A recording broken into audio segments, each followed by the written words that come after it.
सभा में उपस्थित सभी मित्रगणों को बहुत हार्दिक बधाई। ओशो के जन्मदिन पूर्व में इस सभा में उपस्थित होने के लिए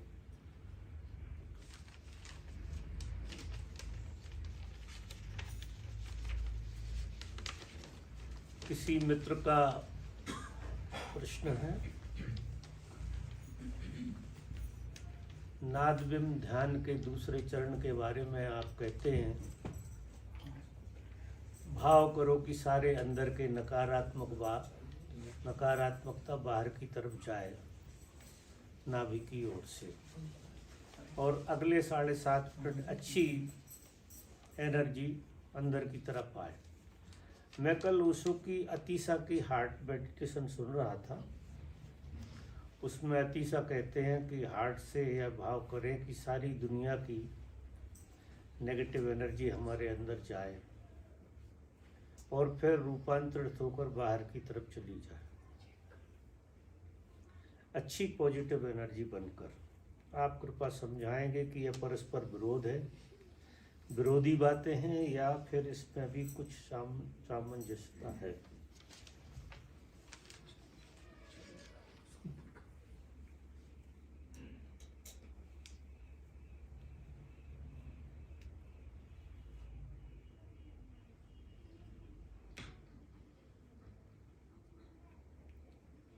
क्या गड़बड़ हुई?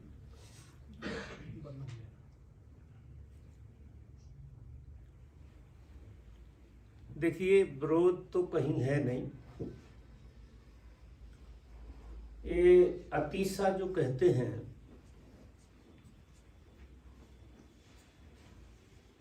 वो स्वयं का अनुभव है, और ये बात साधकों को कही जाती है, क्योंकि साधक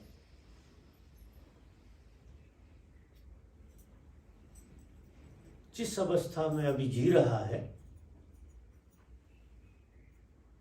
उस अवस्था में नकारात्मकता को जीना संभव नहीं। सभी ध्यान की विधियां शुरू में हमारे भीतर की नकारात्मकता को बाहर फेंकती। डायनेमिक मेडिटेशन हुआ या नाद ब्रह्म हुआ या दूसरा कोई मेडिटेशन हुआ, ये नकारात्मकता को बाहर फेंकते हैं। और शुरू में साधक की जो परेशानी है वो नकारात्मकता ही तो है।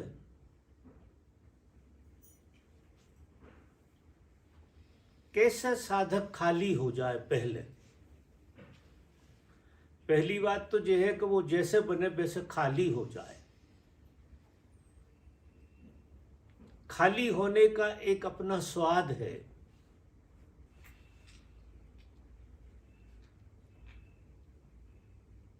आस्तिकता बोझ नहीं होती किसी के लिए।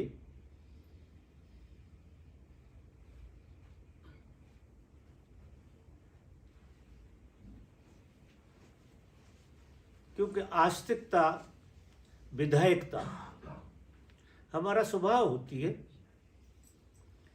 जिसे हम बड़े प्रेम से पचा लेते हैं। नकारात्मकता हमारा स्वभाव नहीं, तो हम उसे बाहर फेंकना चाहते हैं। स्वाभाविक रूप से ऐसा होता है।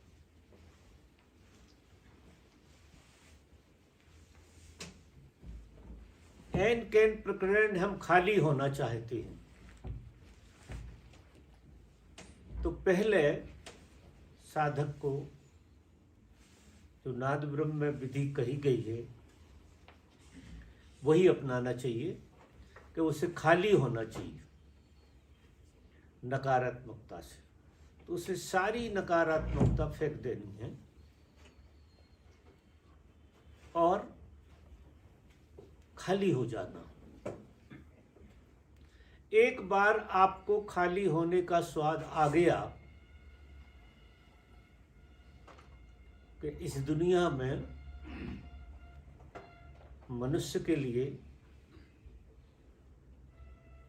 सबसे अच्छी अनुभूति अगर कोई होती है तो वो खाली होने की होती है।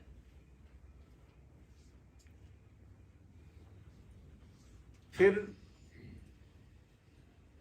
जब खाली होने को आप अच्छे से जीने लगते हैं, वो आपकी एक अवस्था बन जाती है।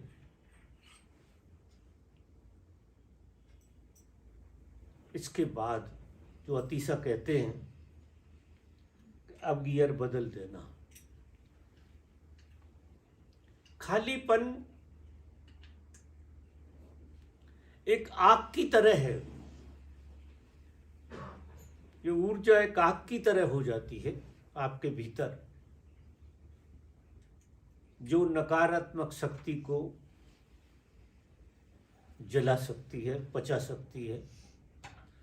तो जब आप खाली हो जाएं तो फिर ये प्रयोग है जो अतीसा ने कहा है कि आप सबकी नेगेटिविटी ऐसे भाव करें कि सबकी नेगेटिविटी आपके भीतर समा जाए, आप गर्भ बन जाएं, अग्निकुंड बन जाएं और उस सारी एनर्जी को आप रूपांतरण करके बाहर लोगों में शेयर करें। ये अवस्था जब अवस्था बन जाती है तब की है। जब किसी साधक की अवस्था बहुत अच्छी हो जाती है तब ये प्रयोग करने जैसा है। और शुरू में तो हमको नाद ब्रह्म ध्यान का ही प्रयोग करना चाहिए कि नकारात्मक एनर्जी को हमें बाहर फेंकना चाहिए।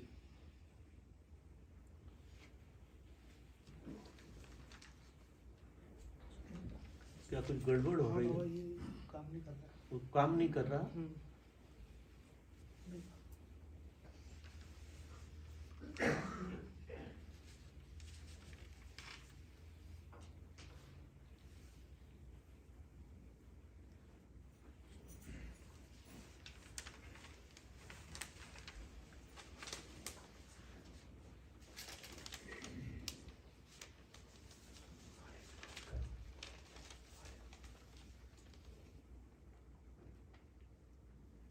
किसी मित्र का प्रश्न है? प्रणाम। इस साल 22 जनवरी को गहन प्रेम के भाव में कुछ विराट का अनुभव हुआ। ऐसा था जैसे मैं पूर्ण हो गया और सब एक हो गया। एक दिन बाद विचार दोबारा आ गए। इसके बाद गहन पीड़ा शुरू हो गई। जीवन व्यर्थ लगने लगा। बाद में ओशो को सुनकर जाना कि यह सतोरी थी। वैसे तो मैं पात्र भी नहीं था, कभी सोचा भी नहीं था। इसके बाद मैंने ध्यान की ज़्यादा यात्रा शुरू की। लगातार ध्यान के बाद कुछ अच्छे अनुभव जरूर हुए, पर ऐसा हो गया जैसे मेरा हृदय केंद्र सूख ही गया।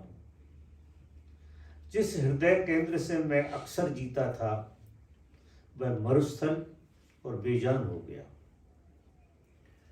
ध्यान और प्रेम की इस यात्रा में आने वाले पड़ाव एक दूसरे के विपरीत हैं, तो क्या एक मार्ग चुनकर यात्रा करनी चाहिए या दोनों को एक साथ लेकर चलना चाहिए?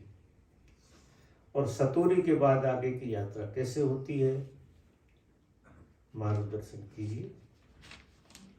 कोई प्रेम प्रदा करते हो?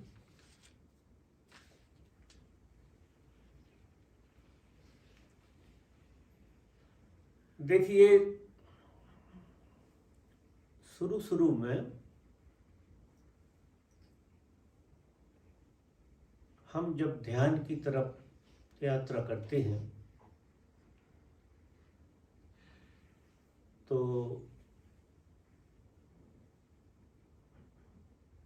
इस यात्रा में हमको गैप आते हैं। सतोरी समाधि की एक झलक है, बड़ी सुंदर है, प्रीतिकर है। वो कुछ ऐसी है जैसे अंधेरे में आप बगीचे में बैठे हैं, बगीचे का आपको अंधेरे के कारण कोई अनुभव नहीं हो रहा है, और बैठे आप बगीचे में, बगीचे का बिल्कुल अनुभव नहीं हो रहा क्योंकि अंधेरा है। अंधेरे के कारण जो बगीचे का आनंद है वो आप ले नहीं पा रहे। वो बैठे हुए आप बगीचे में हैं, फिर एक जोर से बिजली कौंध जाए और सारे बगीचे का सौंदर्य आपको दिख जाए। आप बगीचे का पूरा सौंदर्य देख लेते हैं उस बिजली की कौंध में। सतोरी कुछ इसी तरह की घटना है। आप अनजान थे, आपकी कोई तैयारी नहीं थी, किसी भी तरह का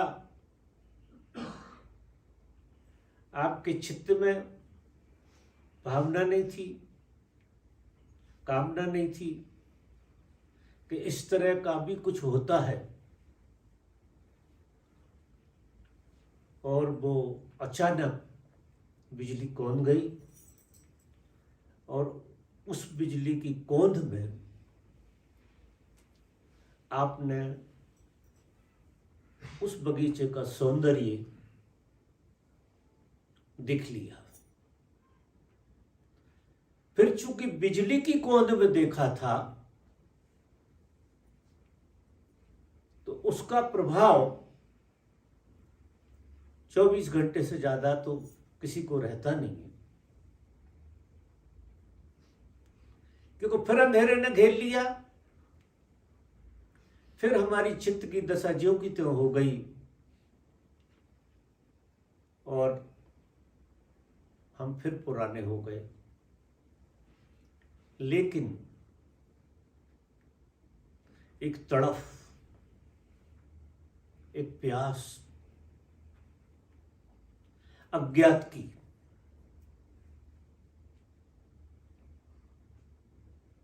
हम जिस बगीचे में बैठे हैं जो परमात्मा का बगीचा है, अभी भी सभी लोग, आप आश्चर्य करेंगे कि हम सब समाधि में ही बैठे हुए हैं, लेकिन चूंकि अंधेरे में बैठे हुए हैं तो समाधि का जो सौंदर्य है, हम परमात्मा में बैठे हैं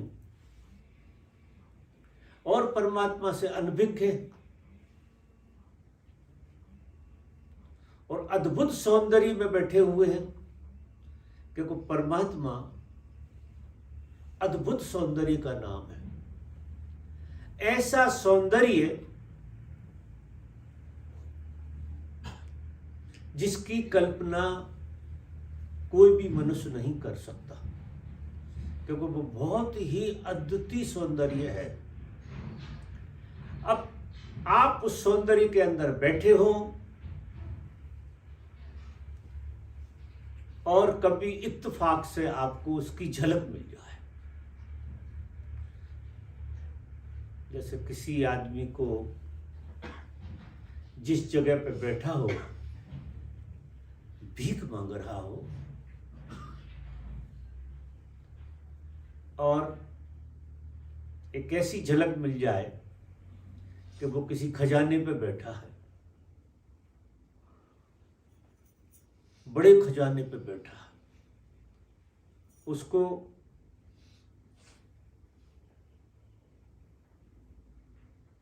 कैसा लगेगा? उसके पूरे प्राणों में एक खुशी फैल जाएगी। लेकिन चीजें जब क्षणिक दिखाई देती हैं तो स्वप्न बनकर रह जाती है, शाश्वतता नहीं आती। हम जीवन में प्रत्येक चीज को शाश्वत बनाने की कोशिश करते हैं कि हर चीज शाश्वत हो जाए, जीवन शाश्वत हो जाए, प्रेम शाश्वत हो जाए, खुशी शाश्वत हो जाए, आनंद शाश्वत हो जाए, हमेशा बना रहे। ये सभी के मन में रहता है। लेकिन हम जिन चीजों को शाश्वत बनाना चाहते हैं वो शाश्वत होती ही नहीं। शाश्वत केवल एक ही चीज हो सकती है, वो है समाधि, वो है परमात्मा का दर्शन, परमात्मा की कृपा, जो शाश्वत है ही।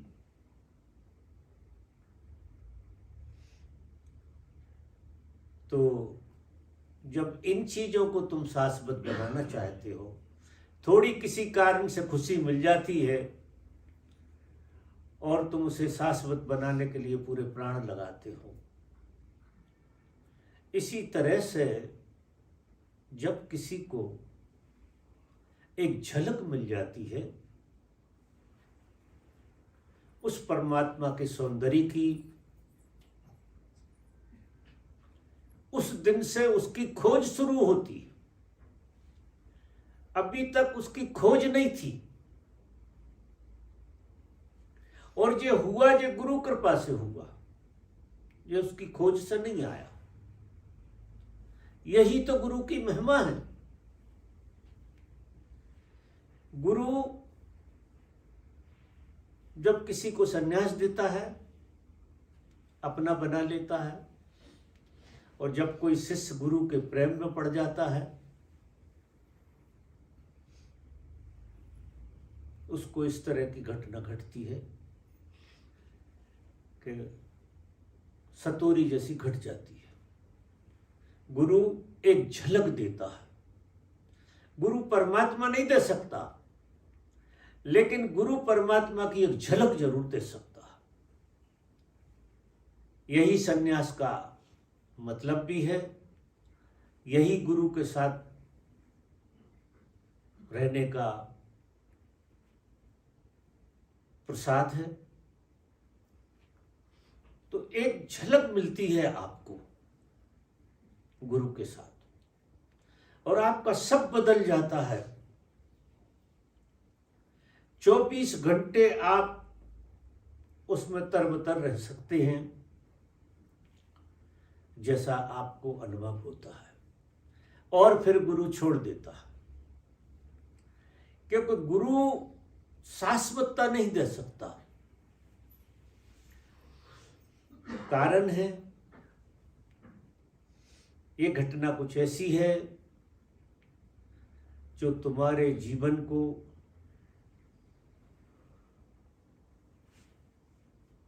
पूर्ण रूप से रूपांतरित करती है। लेकिन अगर ये झलक ना मिले तो कोई यात्रा कैसे करेगा? जब बिल्कुल अंधेरे में बैठा हुआ आदमी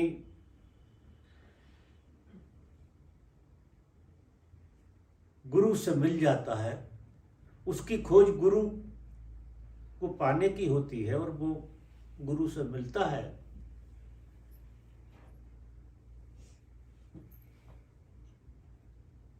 वो बड़ी अद्भुत बात होती है। कैसे ढूंढ लेता है गुरु के लिए शिष्य और शिष्य के लिए गुरु।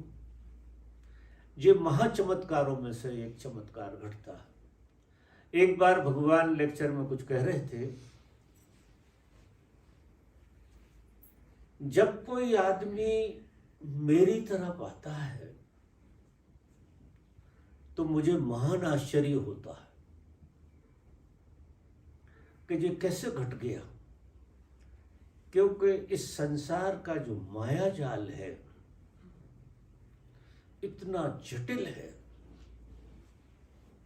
इतना पेचीदा है कि कोई इस माया जाल में से निकल के गुरु तक पहुंच जाए, भी बड़ी बात है। ये बहुत बड़ी बात है। मेरे देखे आधी यात्रा उसकी पूरी हो जाती है जब वो किसी गुरु को ढूंढ लेता है और उस गुरु का संन्यास ग्रहण करता है। उसकी आधी यात्रा हो जाती है। फिर उसकी कृपा से ऐसी घटना घटती है जिसे सतोरी कहते हैं। और सतोरी एक प्यास देती है, अद्भुत प्यास देती है। दुख आदमी को जो अनुभव होता है वो सुख के कारण होता है। अगर आदमी के जीवन में कभी दुख हो ही ना, कभी सुख हो ही ना, तो वो दुखी नहीं हो सकता। और कभी दुख ना हो तो कभी सुखी नहीं हो सकता। एक परस्पर विरोधी चीजें जीवन को चलाने को जुड़ी हुई है। दुख हम इसलिए अनुभव करते हैं कि हमारे जीवन में सुख रहा है, उससे तोलते हैं। अगर सुख कभी ना रहा हो किसके जीवन में, ऐसा होता नहीं, तो वो दुखी नहीं होगा। जिसके जीवन में जितना ज्यादा सुख होगा उसके जीवन में दुख की प्रतीति भी उतनी ही ज्यादा होगी। लोग सुख के पीछे भागते हैं और दुख से भागते हैं। दुख से पीछा छुड़ाते हैं और सुख की तरफ भागते हैं। और किसी भी तरह का सुख दुख लाता है, क्योंकि वो क्षणिक होता है, खत्म हो जाता है। इसी तरह से समाधि में जो शाश्वत सुख मिलता है सिर्फ वही टिकता है। सतोरी में जो सुख मिलता है, पूरे प्राण खिल जाते हैं, सुख मिलता है, लेकिन उतना ही दुख का मुकाबला भी करना पड़ता है। तो वो जो दुख है वो हमें परमात्मा की याद से भरता है। क्योंकि तुमने कुछ सुख के ऐसे क्षण देख लिए, उसी की वजह से आपका हृदय सूख गया। जैसा वो कहते हैं कि मेरा हृदय सूख गया, मैं बिल्कुल दुखी हो गया। पहले तुम्हारा हृदय छोटी छोटी चीजों से राजी हो जाता था, सूख नहीं गया है। छोटी छोटी चीजों से राजी हो जाता था, छोटी छोटी चीजों से तुम आनंदित हो जाते थे, सुखी हो जाते थे। अब छोटी सब चीजें बेकार हो गई। जैसे शुरू में हम बच्चे थे, छोटे छोटे खिलौनों से बड़े सुखी हो जाते थे। फिर हम बड़े हो गए, बड़े हो गए तो हमें बड़े खिलौने चाहिए। छोटे खिलौने से हम राजी हो नहीं सकते।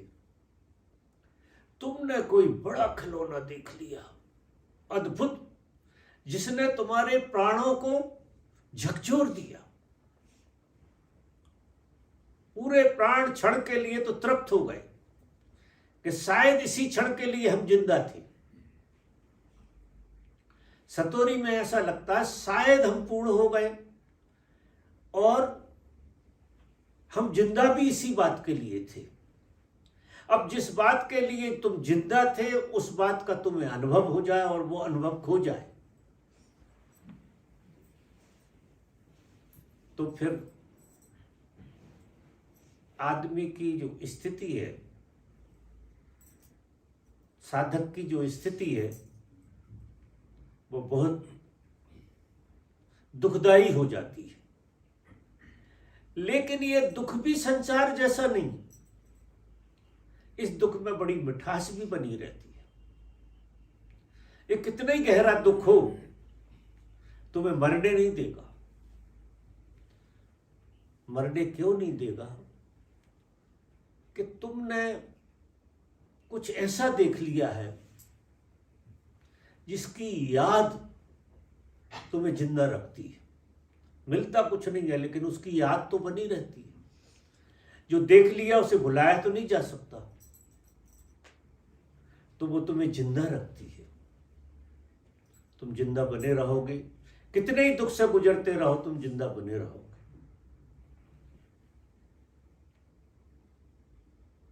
चूंकि ऐसी अवस्था के बाद सदगुरु के प्रति एक धन्यवाद का भाव बना रहता है,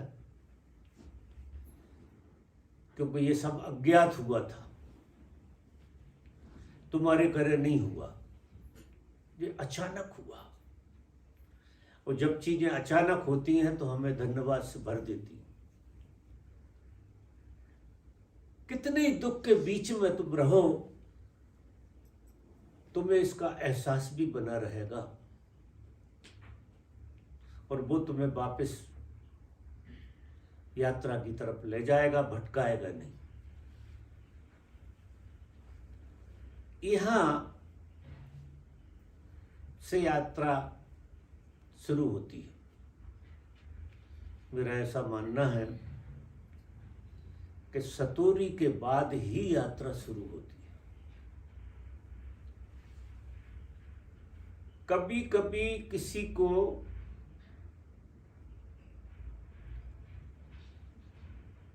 कई बार सतोरी घटती है, ऐसा भी होता है। जैसे कमजोर कोई आदमी होता है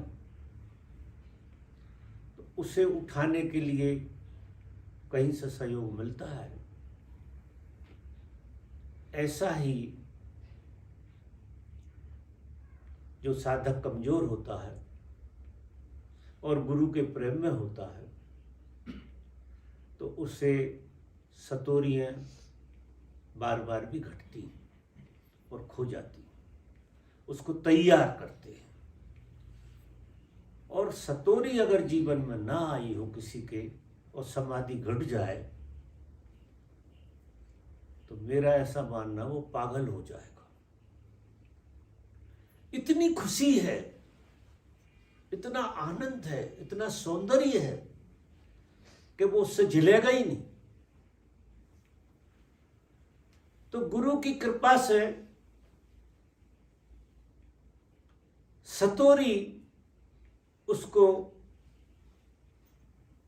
एक भरोसा दिलाएगी और मजबूत बनाएगी।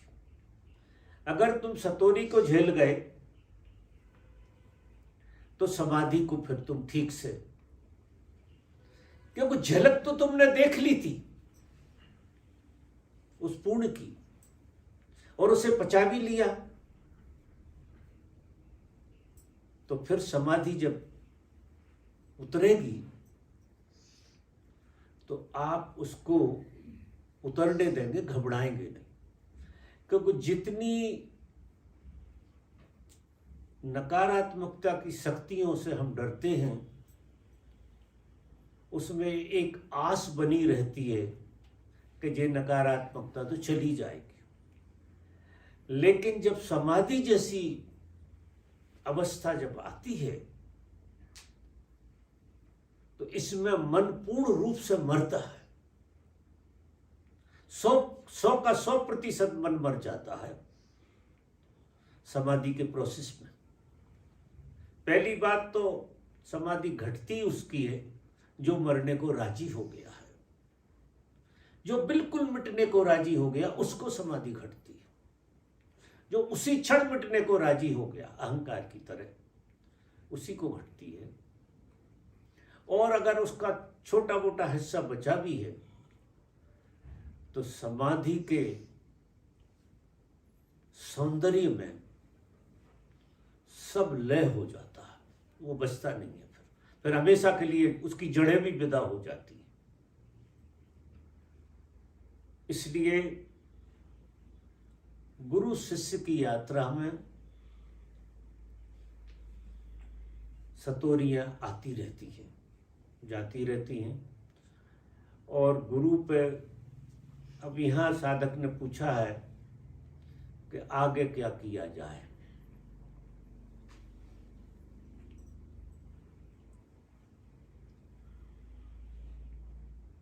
आगे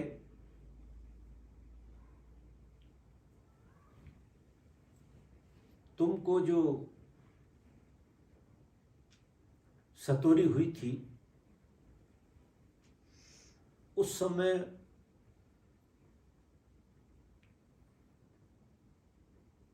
तुम्हारे अंदर गैप आया था।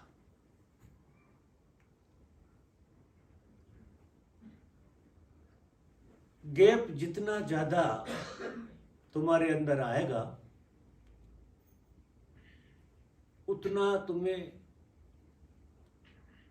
इस तरह के अनुभवों का मौका मिलेगा। तो जितना बच सके उतना गैप को मूल्य देना है और सदगुरु के आशीर्वाद का इंतजार करना। इसमें दो बातें एक साथ करना पड़ती हैं कि करना भी पड़ता है और प्रतीक्षा, अनंत प्रतीक्षा, क्रियाएं हो रही है और अनंत प्रतीक्षा अगर आपकी है। अब आज के आज अगर समाधि मांगते हैं या आपको ऐसा लग रहा है कि इस जीवन में समाधि घट जाए, यही बाधा हो जाएगी।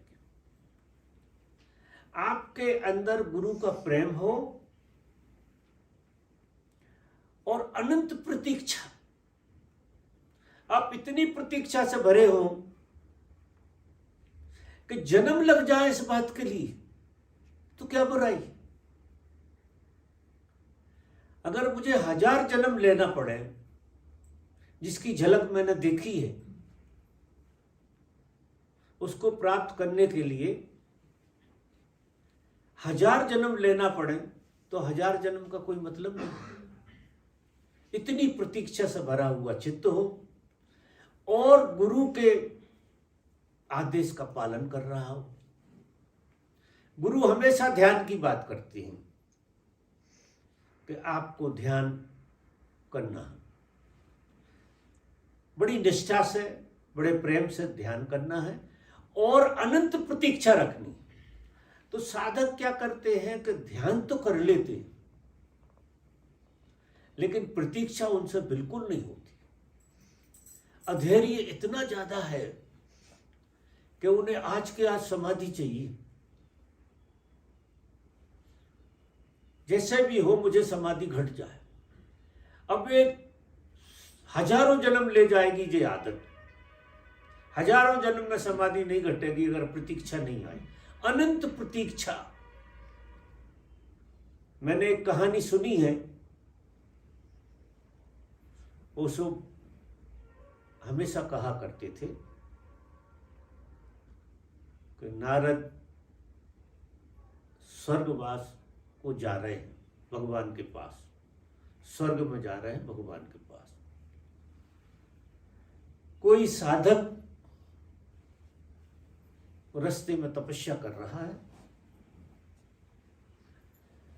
उसने पूछा, आप कहाँ जा रहे हो नारद जी? तो उसने कहा, हम भगवान के पास जा रहे हैं, स्वर्ग में। तो वो कहता है, आप सक्षम हैं, आप जा सकते हैं। और मैं तो तपस्या कर रहा हूं उनकी याद में। तो उनसे पूछ लेना कि मेरा भी कोई समय आएगा कि मैं भगवान के पास पहुंचूंगा। तो कहा ठीक है। फिर थोड़ी दूर और गए तो एक दूसरे पेड़ के नीचे दूसरा साधक था। उसने भी यही प्रश्न पूछा और नारद ने यही उत्तर दिया।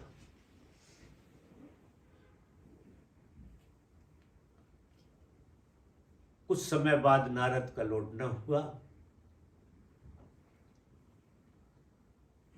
तो दूसरे वाले व्यक्ति ने, क्योंकि वो पहले नारद को मिला, पूछा, प्रभु आप मेरे बारे में कुछ कहा होगा आपने? भगवान ने कुछ तो कहा होगा कि हाँ, भगवान को मैंने तुम्हारी पूरी चर्चा सुनाई और भगवान ने कहा कि वो व्यक्ति जिस पेड़ के नीचे तपस्या कर रहा है उसके जितने पत्ते हैं इतना जन्म लगेगा, ऐसा बोला। तो उसने सर ठोक लिया। उसने सर ठोक लिया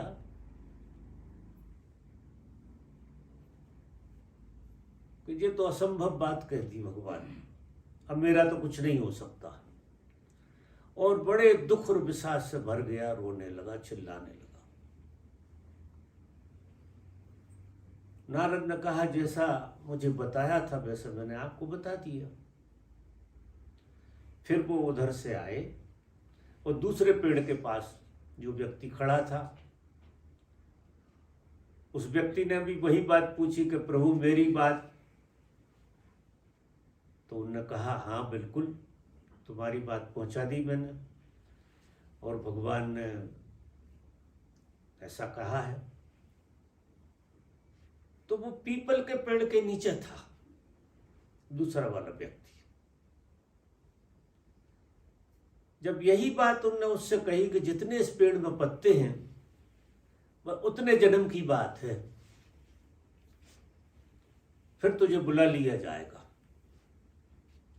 वो इतना खुश हुआ, इतना खुश हुआ। और बगल में इमली का पेड़ था, वो उसके नीचे पहुंच गया और डांस करने लगा कि मेरी बात सुन ली, मतलब मेरी दरखास्त लग गई। अब जन्म इतने लगे या इमली के पत्ते के बराबर, इससे क्या फर्क पड़ रहा? मेरी प्रार्थना सुन ली गई, यही अद्भुत बात है।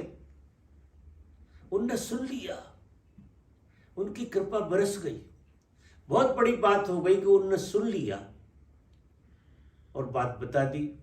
और इतना आह्लादित होकर नाचा, इतनी खुशी फूट गई उसके हृदय में, वो उसी क्षण ज्ञान को उपलब्ध हो गया। तो ये कहानी ये कहती है कि अनंत धैर्य, अनंत प्रतीक्षा, जिस साधक को अनंत प्रतीक्षा रहती है साधना में, वही साधक की सुनी जाती है। यहां तो इतनी जल्दबाजी है कि 6 महीना ध्यान कर लिए, 3 महीने, और आके कहते हैं हम 3 महीने से ध्यान कर रहे हैं, हमको कुछ नहीं हो रहा। कोई 6 महीना करके आता है तो मार के आ गया, वो कहता हम 6 महीना से इंतजार कर रहे हैं और ध्यान कर रहे हैं जबरदस्त, लेकिन भगवान सुन ही नहीं रहा। अब वो भूल कहाँ कर रहे हैं, जो उनकी समझ में बैठ नहीं रही। इसलिए साधना और प्रतीक्षा, आलसी नहीं होना। साधना गुरु की वाणी जैसी जैसी है उसके अनुसार चलना है। और फिर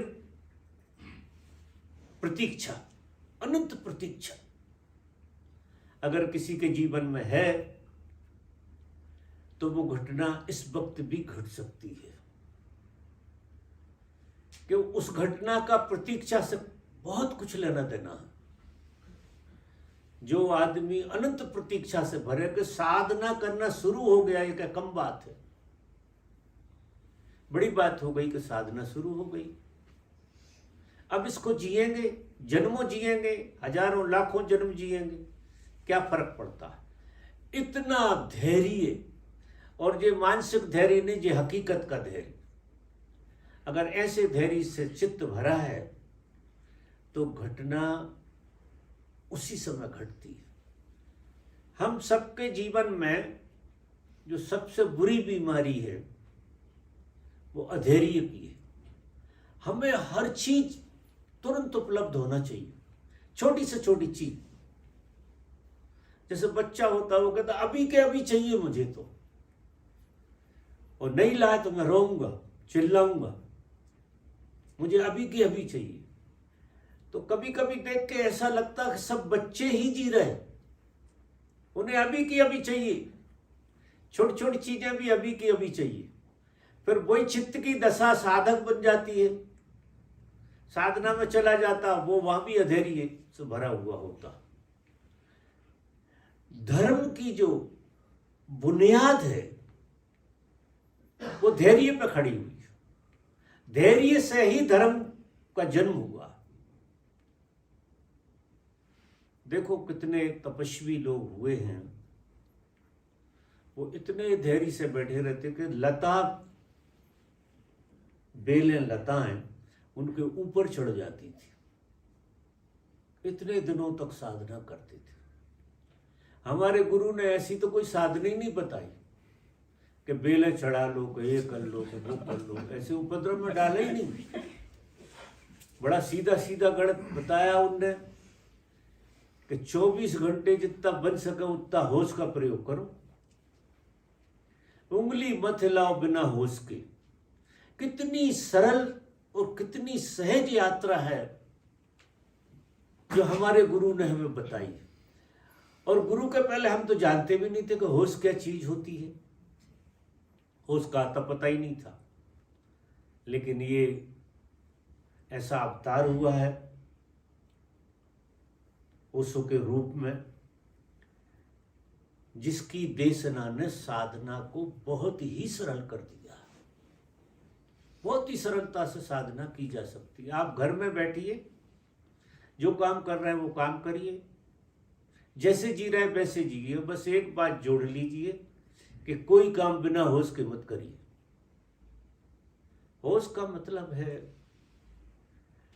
तुम जान कर करो, जो कर रहे हो वो तुम्हारे ज्ञान में हो, तुम्हारे बोध में हो, बस इतनी सी बात।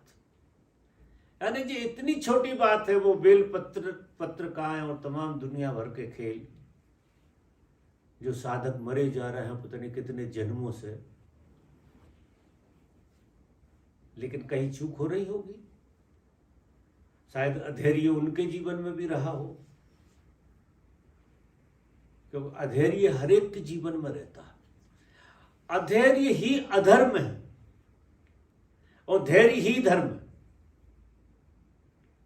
इतनी बेचैनी होती है आदमी को अधैर्य में, किसी चीज को अभी की अभी चाहिए, जरा भी धैर्य नहीं। मुझसे किसी को मिलना होता है और मैं कह दूं कि कल मिलेंगे या परसों मिलेंगे, हालत खराब हो जाती है। परसों कोई आया था, रात में आया था 7-8 बजे, और सवेरे 10 बजे के पहले उसे मिलना था। उससे कहा गया कि ऐसा नहीं होता, तो 9:45 बजे उसने 10 बजे तक भी इंतजार नहीं किया कि एक बार तो दर्शन हो ही जाए, ऐसा भी नहीं किया, वो भाग गए। अब इतने अधैर्य से भरे चित्त हैं लोगों के, और धर्म की यात्रा पूरी धैर्य से भरी हुई। किसी को भी नाराज करना हो तो इतनी सी बात में नाराज हो जाता है कि 5 दिन आपका नंबर नहीं है। तो ऐसा हो जाता है। मेरे जीवन में भी ये घटना घटी। जब घटना के बाद मैं भगवान श्री के चरणों में पहुंचा, करीब 3 महीने बाद, तो लक्ष्मी और शीला से मुलाकात करना पड़ती थी। तो शीला मेरी आंखें देख के कहने लगी, आप कुछ ठीक नहीं लग रहे आंखों से, कुछ आप अनिजी लग रहे हो। मैंने कहा हूँ तो अनिजी, तो कब की बात। तो आप अभी ओशो की सभा में नहीं जा सकते। ओशो को आप वो बगीचे में बैठ के सुनो, अंदर आपकी एंट्री नहीं है। और मुझे बगीचे में बैठा दिया। मुझे तो बहुत मजा आया। वो बगीचे के पत्थर जिन पत्थरों ने ओशो को पिया, इतने दिन से वो भी सुन रहे थे, पेड़ वहां के। इतना आनंद आ रहा मुझे, गजब का। और एक बात पक्की रही कि शीला कैसे कह सकती है, उनकी कृपा होगी। कोई बात होगी, कोई रहस्य होगा कि वो नहीं मिलना चाह रहे होंगे, इसमें कोई बात होगी। 7 दिन रहा मैं, 7 दिन में एक बार भी दर्शन का मौका नहीं मिला। मैं बगीचा में ही रहा 7 दिन, वो लौट आए बैरंग। फिर 3 महीना बाद गया तो ठीक वही की वही स्थिति फिर रही। फिर उन्होंने कहा कि आपका सभा में जाना ठीक नहीं है, आपको तो बाहर ही इंतजार करना पड़ेगा। चलो ठीक है, बाहर इंतजार फिर किया उसी तरह से। मजे लिए, बड़े अच्छे अच्छे मजे लिए। फिर अगले 3 महीने बाद जब मैं गया तो करीब करीब साल होने को थी, 1-2 महीना कम थे। फिर जब मैं गया तो स्वीकार आ गया। हाँ, कई आप की तारीख तय है, आज के दिन आप जाएं। बड़ा गजब का खेल। मेरे गले में इतनी खराश पैदा हुई, इतनी खराश पैदा हुई कि खांसी आ रही। अब खांसी वाले आदमी ने एक बार अगर खांस दिया तो उसको उठा के बाहर कर देते। बड़ा खेल हो गया ये तो, बड़ी कृपा हो गई। खांसी आ गई यार, तो मैंने कहा ये भी इनकी कृपा होगी, नहीं चाहते होंगे। मैनेजमेंट ने हाँ भर दी, लेकिन मालिक की कृपा नहीं है। तो वो भी धैर्य रखा। वो दोपहर तक खांसी रही, आश्चर्य करो। दोपहर बाद बिल्कुल खांसी गायब हो गई। मैंने कहा बड़ी कृपा हो गई। और मैं गया और स्वीकार आ गया। उन्होंने स्वीकार लिया। और वो एक प्रथा होती थी चरण स्पर्श की। तो 2 ही बार ओशो से मुलाकात होती थी उन दोनों। एक तो संन्यास वाले दिन, जिस दिन वो माला देते थे, नाम देते थे। और बाद में जिन लोगों को ज़्यादा दिन हो जाते थे, उनको एक चरण स्पर्श की व्यवस्था बनी हुई थी। शाम को वो लापसे में बैठा करते थे। तो फिर दर्शन हुए, मज़ेदार, बहुत ही सुंदर बात बन गई। तो प्रतीक्षा देखिए, प्रतीक्षा की परीक्षा है। प्रतीक्षा के धर्म में प्रतीक्षा का बहुत बड़ा खेल है। अगर उनकी कृपा नहीं होती तो 7 दिन रहना बिना दर्शन के। वो लेक्चर चल रहा है, उस बाजू लेक्चर चल रहा है, चूंकि उनका जाने आने का गेट अलग है और इतनी भीड़ है, मुझे दूसरे बगीचे में बिठा दिया है तो बस यहीं बैठिए आप। और गार्ड वॉलंटियर ऐसे लगे रहते थे कि जो कह दिया वो हो गया, इधर उधर नहीं हो सकते आप। इसलिए मैं कहता हूं मित्रों से कि प्रतीक्षा धर्म में बहुत बड़ी बात है। बाबा मेरे एक मित्र हैं, वो ओशो के साथ भी रहे, वो सालों वर्क मेडिटेशन किया, रोज 1 घंटा ध्यान करते हैं और आपके साथ भी रहे और ध्यान भी किया। लेकिन बाबा वो बहुत डिप्रेशन में, अब वो इस डिप्रेशन में है कि मैं इस जन्म में बगैर समाधि के या बगैर उपलब्ध हुए मर तो नहीं जाऊंगा। अब वो इस डिप्रेशन को ये भी अधैर्य है। उनके पास, सब साधकों के पास एक ही चीज की कमी रहती है कि धैर्य नहीं हो। क्यों चाहिए समाधि तुम्हें अभी की अभी? एक बार बात शुरू हो गई, ये खेल ऐसा नहीं है, अंतिम खेल हो रहा तुम्हारे जीवन का, आराम से होने दो। बस इसकी कंटिन्यूटी होना चाहिए, आलस ना पकड़ जाए। आलस का थोड़ा सा ख्याल करना है, हमारे शरीर से आलस बिल्कुल निकले। इसलिए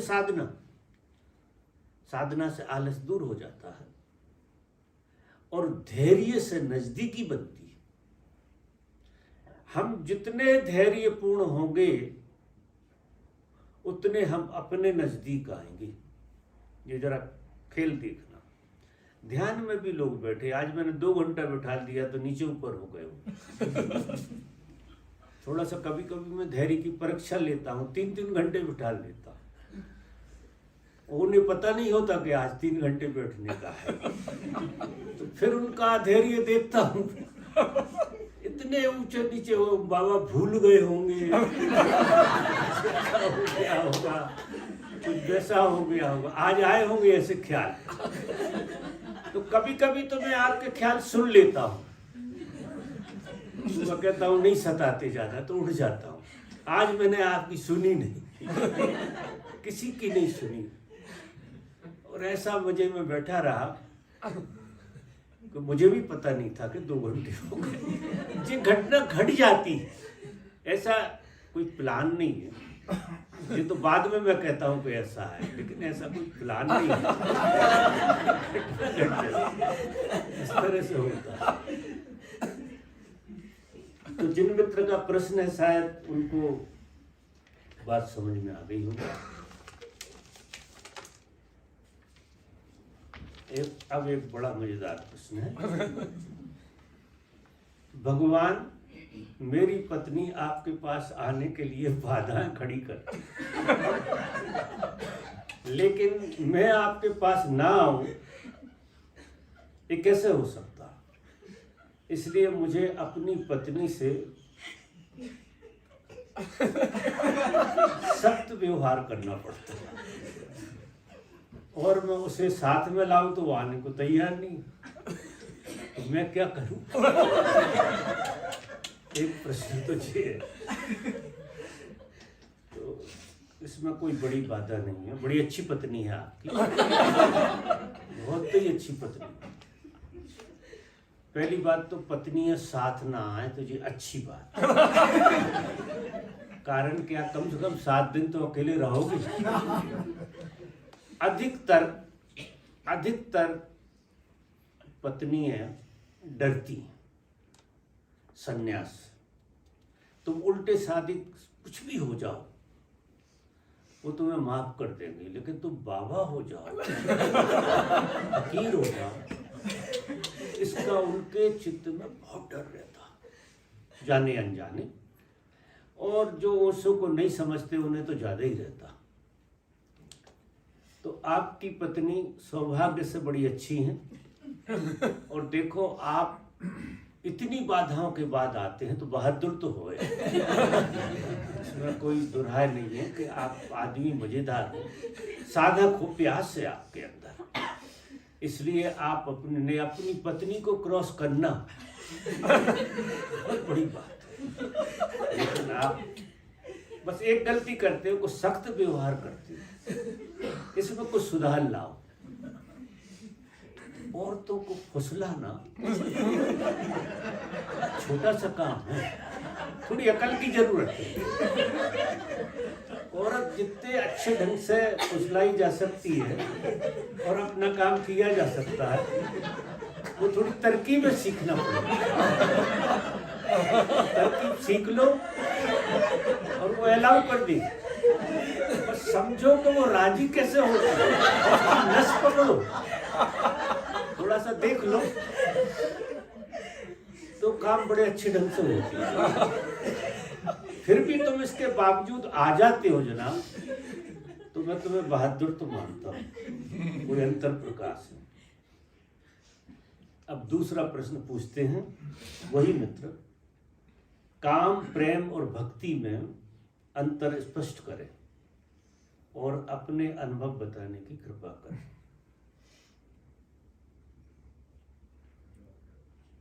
तीसरा प्रश्न है, आपके पास आना पारिवारिक जिम्मेदारी की वजह से हमेशा सुगम नहीं रहता और आपका सत्संग छोड़ना मेरे लिए कठिन होता है। क्या कोई ऐसा उपाय है जिससे कि मैं आपकी अशरीरी चेतना से संपर्क स्थापित कर सकूं और बिना प्रश्न किए आपके समाधान मिल सके? ये बहुत अच्छी बात पूछी है, बहुत ही अच्छी बात पूछी है। तो देखिए, काम, प्रेम और भक्ति, ये साधना के तीनों पड़ाव हैं। पहला पड़ाव है काम, जिसे हमें क्रॉस करना, जिसके ऊपर जाना। जे स्टोन माइल्स हैं, उनको आपको क्रॉस करना, सीढ़ियां। लड़ना किसी चीज से नहीं है। देखो, किसी चीज से हमें अगर मुक्त होना है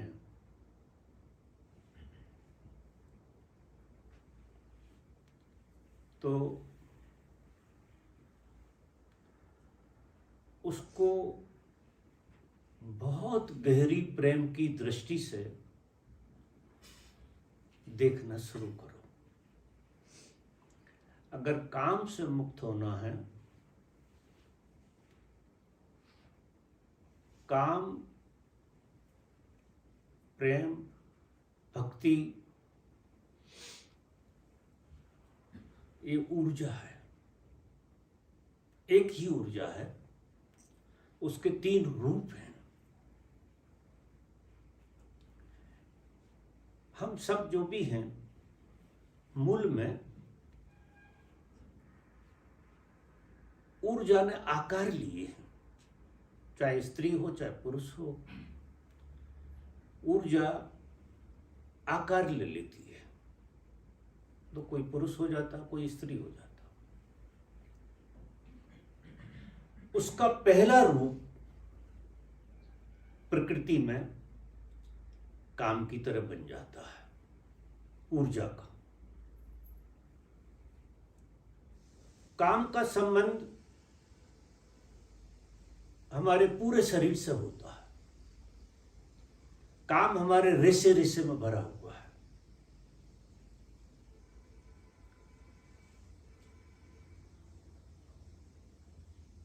इसलिए साधक को शरीर को जगाना, सारे शरीर में काम की ऊर्जा व्यापक है, उसका कोई एक ही केंद्र है ऐसा नहीं। अंगूठे से लगा के सर तक सेल सेल में काम ऊर्जा भरी हुई है, जो स्वाभाविक है। जन्म से हम काम से जन्मे हैं, काम में बड़े हुए हैं, तो सबसे जबरदस्त ऊर्जा जो हमारे अंदर है वो काम की है।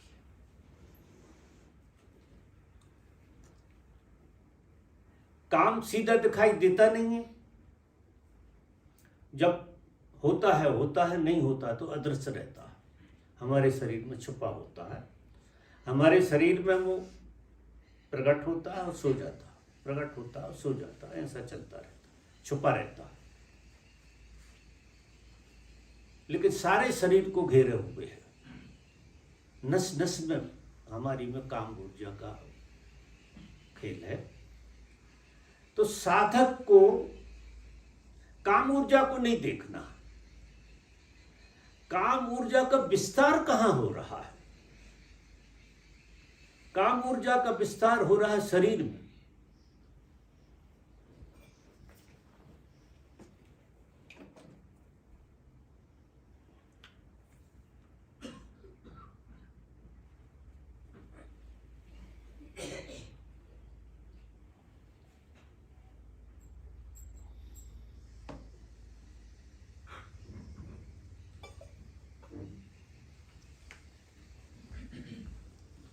तो साधक को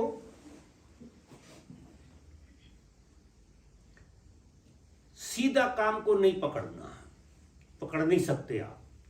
वो ऊर्जा ऐसी नहीं है कि आप उसे पकड़ सको, वो सारे शरीर में व्यापक है।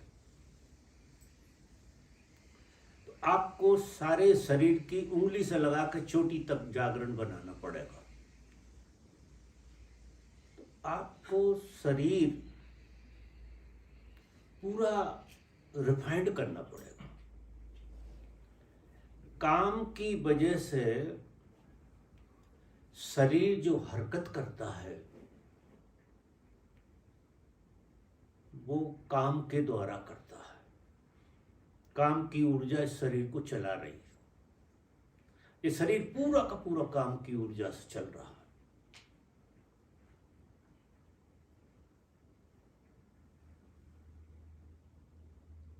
अगर साधक धीरे धीरे शरीर के सारे आयामों के प्रति जागृति बना ले, हर कृत्य को जागृति में पिरो दे, माला बना ले जागृति की। जागृति एक धागा और सारे कृत्य उसमें पिरोए जाएं, यानी हर कृत्य को तुम्हारा होश छू रहा हो, बोध छू रहा हो। अभी हमारा कृत्य होता है बिना बोध के छुए होता है, बोध से छू ही नहीं पाता। और कृत्य मशीन की तरह काम ऊर्जा के प्रभाव के कारण वो मशीन की तरह काम करता है। इस संसार में आदमी जो भी काम कर रहा है, कर्म जो है काम से ही बना। अगर काम ऊर्जा का पूरा रूपांतरण हो जाए तो कर्म की भावना ही मर जाएगी। कर्म बचेगा ही नहीं आदमी के लिए। कर्म मतलब कर्ता नहीं बचेगा, क्रियाएं तो होंगी लेकिन कर्ता बुद्धि जो है वो टूट जाएगी। कर्ता बुद्धि पूरा काम का परिणाम है। इस संसार में आदमी नौकरी करता, आपाधापी करता है, बड़ा विस्तार है इसका। ये छोटी मोटी घटना नहीं, बहुत बड़ा विस्तार है। जो संसार चली इससे रहा, ऐसे समझिए। संसार की जितनी दुकानें चल रही हैं ये काम ऊर्जा की मेहरबानी है। ये सब दुकानें ठप हो जाएंगी, उस आदमी के लिए ठप हो जाती जिस आदमी की ऊर्जा रूपांतरित होने लगती, दूसरा आयाम पकड़ लेती। पहला पड़ाव है अनंत जन्मों में हम एक ही चक्र पे जिए हैं, शरीर पे। मूलाधार, मूलाधार है ना शरीर। शरीर का रेशा रेशा जब जाग जाता है तो काम ऊर्जा का रूपांतरण होता है। फिर ये बनती है प्रेम। काम ऊर्जा का रूपांतरण ही प्रेम ऊर्जा में होता है। अब संसार में क्या होता है, एक प्रकृति दत्त घटना घटती है कि काम ऊर्जा कभी प्रेम ऊर्जा की झलक देती है, कभी जो प्रेम जैसी अनुभव होती है। अकेली काम ऊर्जा रहती तो व्यक्ति थक जाता, काम ऊर्जा थका देती, क्योंकि वो काम ऊर्जा थकाती ही है। लेकिन जो किन्हीं क्षणों में प्रेम ऊर्जा में कन्वर्ट होती है, थोड़ी बहुत प्रकृति दत्त, और प्रेम हमें जीने का सहारा बन जाता है। तो साधक का क्या होता, साधक या संसारी जिसका भी क्या होता है कि कभी वो प्रेम में होता है और कभी वो काम में होता है। ये ऊर्जा उठती गिरती रहती है, उठती रहती है और गिरती रहती है। फिर बाबा कुछ लोग जो जिनको ज्यादा काम ऊर्जा होती है वो अपराध भाव से भर जाते हैं उस चीज के नहीं, लिए। वो तो मूर्ख है, वो उस विज्ञान को समझे ही नहीं। क्योंकि ऊर्जा से लड़ोगे तो हार जाओगे, ऊर्जा की निंदा करोगे तो हार जाओगे। ऊर्जा की ना निंदा करना है न लड़ना, ऊर्जा का सदुपयोग करना। क्योंकि जीवन में तुम्हारे में सिवा ऊर्जा के कुछ नहीं, और उसका पहला पड़ाव है काम ऊर्जा। इसके अलावा तुम्हारे पास कुछ नहीं। अगर सच पूछो तो तुम हो ही ऊर्जा, जिसका पहला पड़ाव काम। फिर जब चूंकि शरीर उसका घर है, शरीर में वो व्यापक है, शरीर उसका सहारा, तो यदि साधक शरीर के प्रति पूरा, शरीर के सभी आयामों में अभी जागृति आ जाए, एवं काम कृत्य में भी, वो तो बहुत बाद में आएगी, शरीर के हर कृत्य में जागृति बन जाए, तो सारी ऊर्जा उसकी रूपांतरित होकर प्रेम में चली जाएगी, प्रेम बन जाएगी। और जब वो प्रेम बनती है तो ये जगत जो है बड़ा सौंदर्य से भर जाता है। आप छोटे से फूल में इतना सौंदर्य देखने लगोगे, आप पूरी प्रकृति के प्रेम में पड़ जाओगे। क्योंकि प्रेम व्यक्ति तक सीमित नहीं, काम व्यक्ति तक सीमित है, प्रेम व्यक्ति तक सीमित नहीं है, वो व्यक्ति के बहुत पार है, बहुत पार है। अद्भुत बात है प्रेम। तो काम ऊर्जा रूपांतरित हो जाए, और रूपांतरित होने की जो प्रक्रिया है वो शरीर का जागरण है, कि आपके शरीर की नस नस जागी हो जाए, जो सारे शरीर में से रूपांतरित होकर हृदय केंद्र पे आ जाएगी ये ऊर्जा, तो बन जाएगी प्रेम। तो प्रेम में फंसना बहुत होता है। और दूसरी बात क्या है, प्रेम कभी भी काम ऊर्जा में गिर जाता है। बहुत अच्छे अच्छे साधक प्रेम ऊर्जा को जीते हैं और विश्राम करते हैं काम ऊर्जा में जाकर। तो भाई गलत है क्या? गलत सही बात नहीं है, गलत सही की भाषा मत बोलो, भाषा काम की बोलो। होश कम पड़ जाएगा तो ऐसा होगा, बहुत होश से भरे हुए जियोगे तो उठोगे। ये ऐसा है जैसे बर्फ है, बर्फ पिघल के पानी हो गई, और अगर उसको बर्फ को और मौका दिया जाए जागृति का, तो वो बहुत ज्यादा पानी हो गई, क्योंकि अग्नि ज्यादा, जागृति यानी अग्नि, जागृति जो है ना वो ऊर्जा नहीं है, जागृति है एक अग्नि जो आपकी ऊर्जा को रूपांतरित करती है। जैसे बर्फ का और आग का कुछ लेन देन नहीं है, लेकिन आप क्या करेगी, बर्फ को पिघला देगी, पानी बना देगी। अब जब बर्फ पानी बने तो आग और जलाना पड़ेगी होश की। नहीं, पानी को सानिध्य मिल रहा है बर्फ का, तो वापस पानी बर्फ बन जाएगा। और अगर होश जुड़ा रहे तो पानी बनेगा भाप, नीचे नहीं उतरेगा, वो भाप बन जाएगा। उसका सानिध्य टूट गया, उसका सानिध्य, बर्फ का जो सानिध्य था वो टूट गया। और जब वो भाप बनेगी तो उसके आयाम बदल जाएंगे। कारण क्या होता है, पानी का एक स्वभाव है कि वो खड्डे की तरफ दौड़ता है,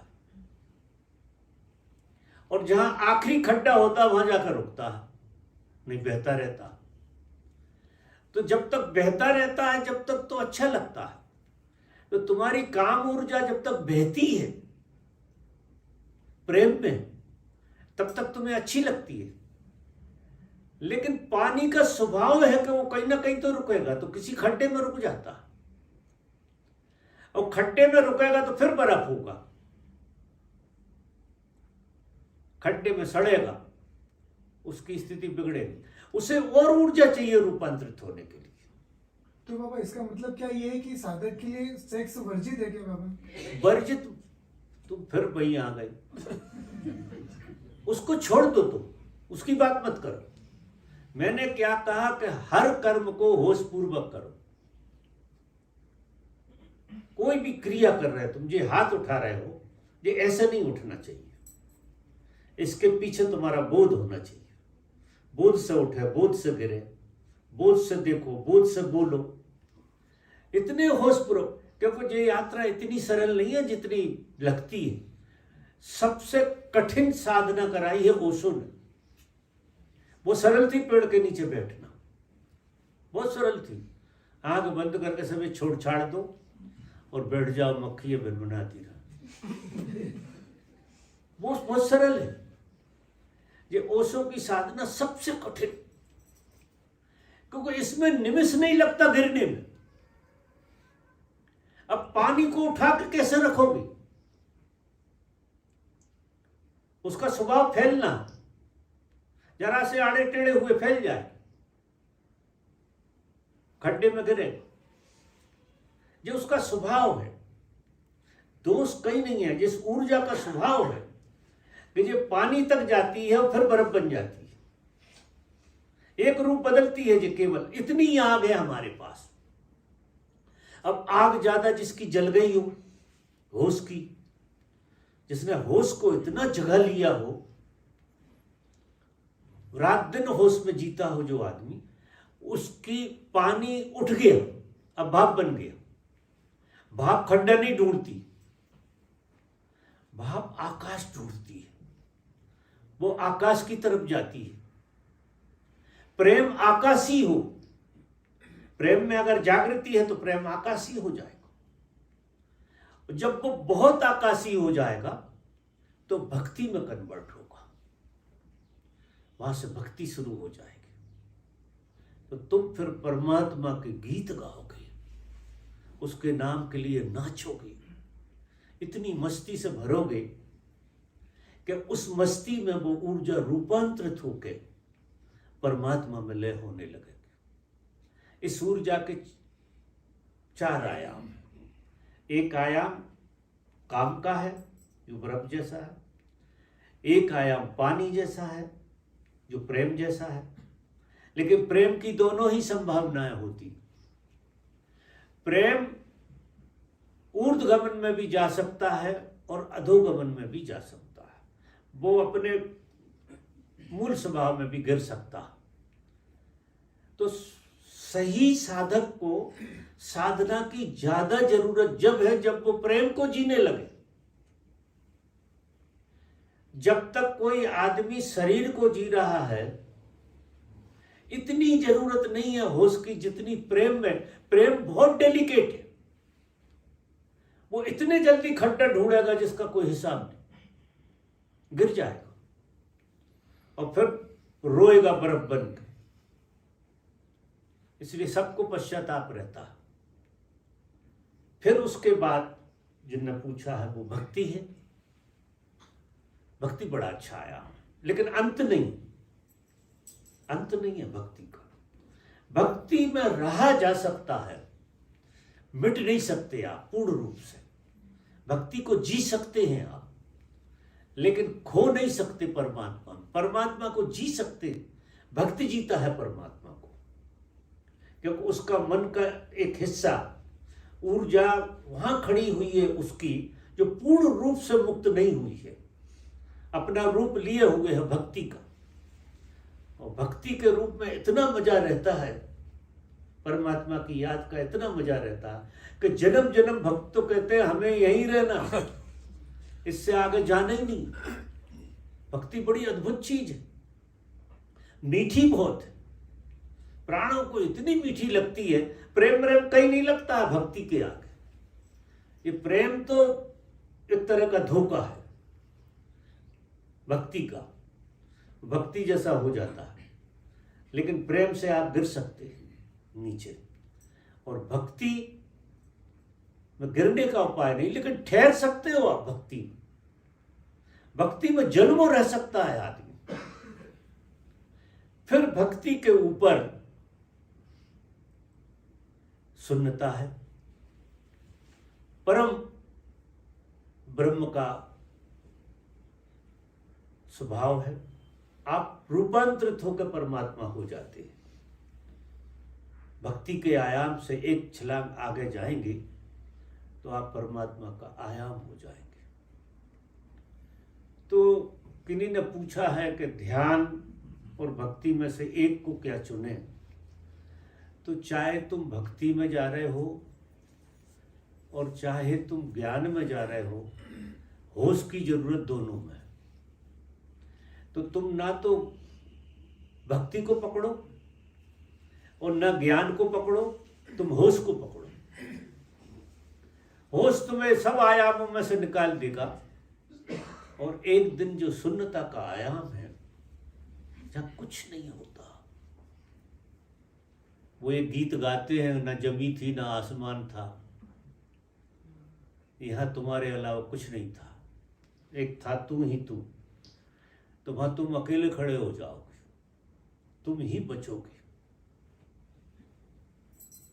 तुम परमात्मा हो जाओगे। परमात्मा एक अनंत शून्यता है, अनंत शून्यता, और उसी में से ये सब प्रकट हो रहा है।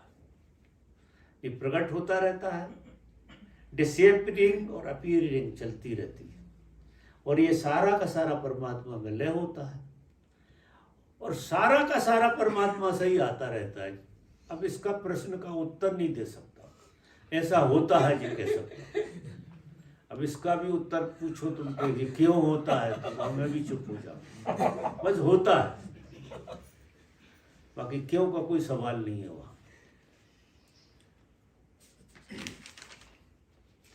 और भी प्रश्न है उनका, लेकिन वे सारे प्रश्नों के जवाब आ ही गए करीब करीब। और मेरा प्रेम और आशीष तो सभी के लिए है ही। तुम बहुत मजे से जियो।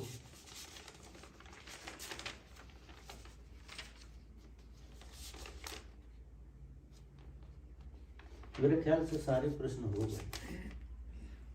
ये तो किसी ने भावपूर्ण नवन लिखा है।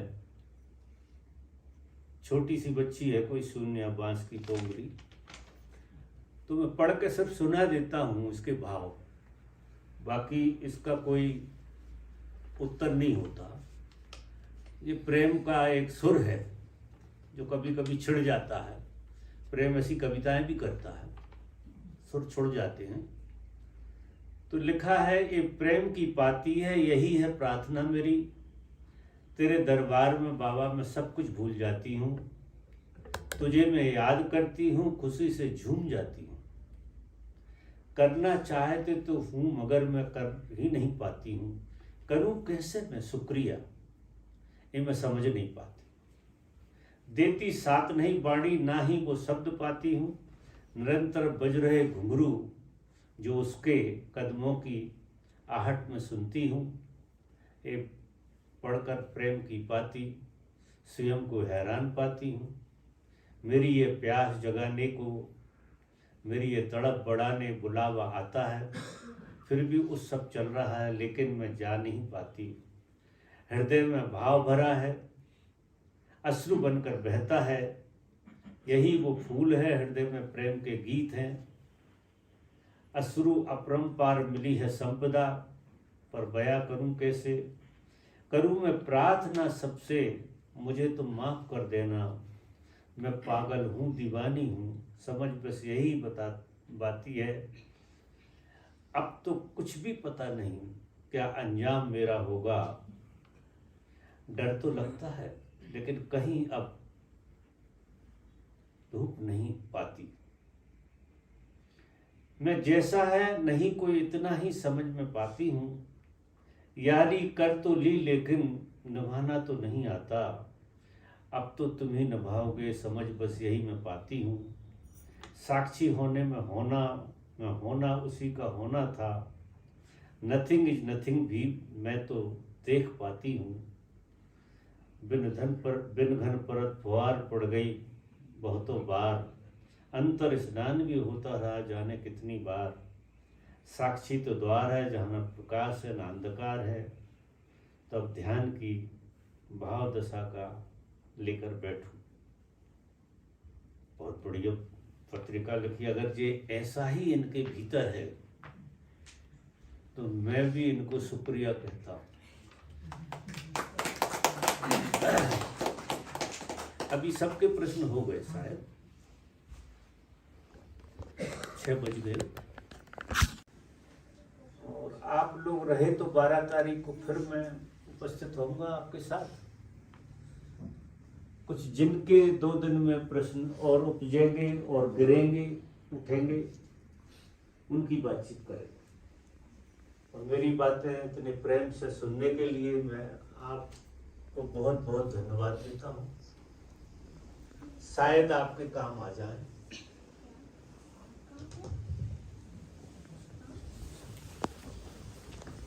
हरि ओम।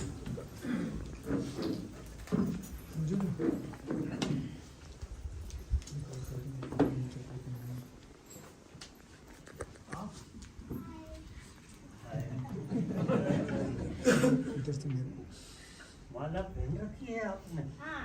अच्छा। पापा मैं तुम्हें बताने वाली थी। अच्छा, क्यों नहीं बताया? भूल गई।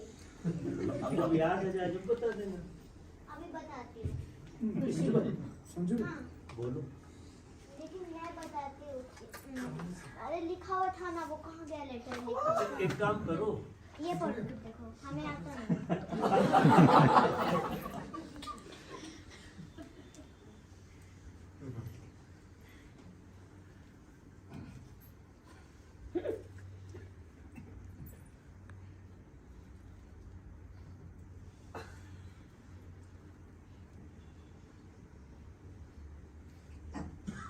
चॉकलेट क्या बोला था मैंने?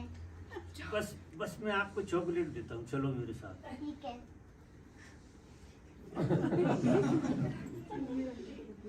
क्या? मैंने लिख के दिया था, उसने बाहर लिख के दिया। अच्छा, आपने लिखा था इसके लिए? अच्छा। वो आपने आखिरी जवाब नहीं किया, वो किस बादशाह करना है। क्या बोले? बादशाह बैठने बाबा तो आगे बेटा थोड़ा धैर्य। हाँ?